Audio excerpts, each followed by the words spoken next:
If you don't like it, don't watch it. What's up, guys? This is MMA Debrief, and this video is about UFC Freedom 250 and my opinion as a veteran about this whole event. So I want to start off with some numbers as far as who attended, right? So there was 4,300 attendees in the White House grounds. There was around 1,000 seats reserved for military members, which I believe was free. I thought that was pretty awesome. Total 85,000 free viewing spots available at the Eclipse watch party. Right, so the whole setting was basically 85,000 people, which is a lot. 7 million average viewers on Paramount Plus, and 17 million total viewers as a whole. There was a lot of debate and a lot of controversy that it was going to be paid with taxpayers' money, and a lot of people were complaining about that. But if you look at what was paid with taxpayers' money, it wasn't the event itself, right? Because that was paid by Uncle Dana, $60 million to make the whole event. What was used was, from my understanding, was the law enforcement, the security, all that stuff that any event, the taxpayers' money, the government's gonna have to pay for, right? The president is right there at the South Lawn. The FBI, they thwarted a drone. Right, all that stuff. Any event you do there, you're gonna have to pay the security, the law enforcement, and all that, which you can't really complain about, right? After the fact, because the FBI did thwart a drone. It was an attempted terrorist attack in the White House lawn, right? So that could have gone south. That could have been very bad if they didn't pay all that security, FBI, law enforcement. They all did an amazing job, in my opinion, because things could have gone very, very bad with that attempted terrorist attack. There was 7 fights and 7 finishes. You can't really ask for anything more than that. Talking about before the fights even happened, right? 9/11 first responders were honored during this event. Active duty members honored during the event. Pledge of Allegiance. The flyover. Of course, that was awesome. It just made everybody feel American again. It shed a tear for a lot of people, a lot of patriots. I know I shed a tear in a lot of those cutscenes, a lot of those videos, the flyover, the singing. Everything was pretty much perfect, in my opinion. Now rolling on to the fights.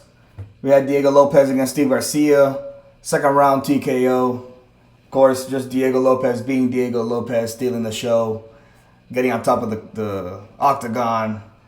It was something to watch. It was very, very entertaining. Then we got Bo Nickel and Kyle Dawkins, first round TKO. Then we got Marusa Hufi and Michael Chandler. Poor Michael Chandler. Marusa Hufi is just a dog.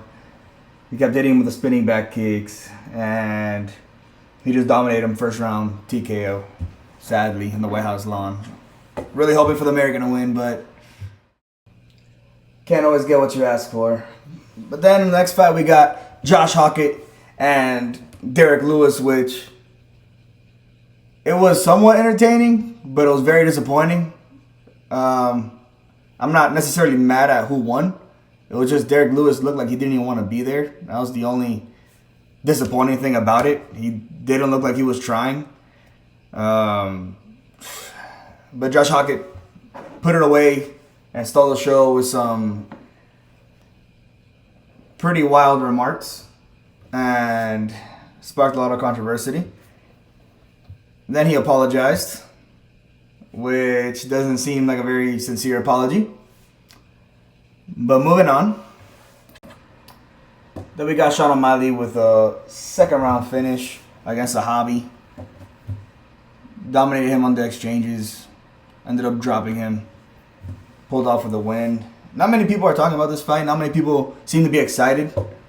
I guess it was just such a good show with Justin Gaethje and all the Hockett that kind of distracted everybody from this fight. But I think it was a pretty good fight from Sean O'Malley. Like, he's finally bounced back. So moving on, we got a controversial fight, controversial decision with Ciryl Gane and Alex Pereira. All right, Ciryl Gane put him away in the second round, and there were a few shots that people were talking about. I might make a video on that, but just Herb Dean being in a position Herb Dean is always in. There is the mohawk, right? But there are shots to the back of the head. To me, it was a competitive fight. Nobody was dominating anybody. So Gane ended up getting some better exchanges, and the better end of the exchanges. Ended up getting Alex down and started throwing some elbows, potentially to the back of the head. Some were most likely to the back of the head. And now he's looking to actually possibly press charges, from what I'm hearing. And now we got the Justin Gaethje and Ilia Topuria fight, which was a banger. Ilia got Justin quite a few times. It wasn't a complete domination, but it was a domination, right? We thought Ilia was going to put away Justin a couple times with those body shots. We thought Justin Gaethje was going to put Ilia away in certain occasions before the fight ended. It was a good fight. Obviously, Ilia took way more damage, and Justin Gaethje was way more dominant. But Ilia did have his moments. Don't get me wrong. But I always had that gut feeling about Justin Gaethje in this fight. Coming into this fight, everybody, from a technical standpoint, Ilia is better than him at everything. But Justin Gaethje is also technical. He's also made out of rubber. So, putting all that into consideration, I thought in my heart before the fights even started that Justin Gaethje was going to take Ilia Topuria into waters that he's never been before, into deeper waters that most humans cannot take Ilia Topuria in. Like I said, Justin Gaethje is made out of rubber. A lot of people would have been put away with those body shots. Justin Gaethje has a chin. He exposes himself a lot, but he changed his game plan. I knew from the bottom of my heart he was not going to fight Ilia the same way he fought everybody else. He was not going to fight Ilia the same way he fought Max Holloway. Trevor Whitman and Justin Gaethje are way smarter than that. I knew they were going to do something. I don't know what it was, but they were going to do something to circle out from Ilia Topuria's exchanges. Put him in different angles. Put him in deeper waters. Bring out the Justin Gaethje, the savage, made out of rubber, in some exchanges that could either hurt him, that could either make him or break him. But you need to take those type of chances when you're such an underdog, and when this is possibly one of your last fights and this is all you ever asked for. You have to take those chances, and he did, and he came out with a win. They counted it as a technical knockout. They ended it before the 5th round started, right? While he was on the stool, 4th round ended, and Ilia's brother actually was the one that threw in the towel and said, no, he can't fight anymore. And he ended up going to the hospital. He had 2 broken orbital bones and a broken nose. So, in my opinion, that was a good call by his brother. Brothers know their own brothers more than anybody else. But we already said all the numbers. We already talked about all the fights. If you give me an overall scale of the whole event, 1 out of 10, I give it a 10 out of 10.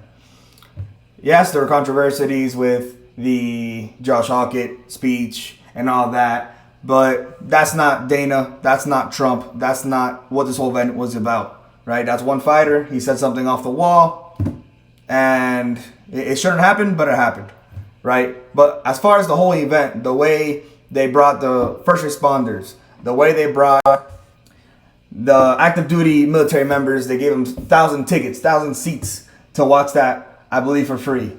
The way they had all the security, law enforcement, FBI did their job. They kicked out who they needed to kick out. They thwarted drones. In such a big, high-profile event that everything looked like it was smooth, I got to give it a 10 out of 10, right? So this wraps up my video. This was just my perspective of the whole event. If you guys agree or disagree, feel free to comment below.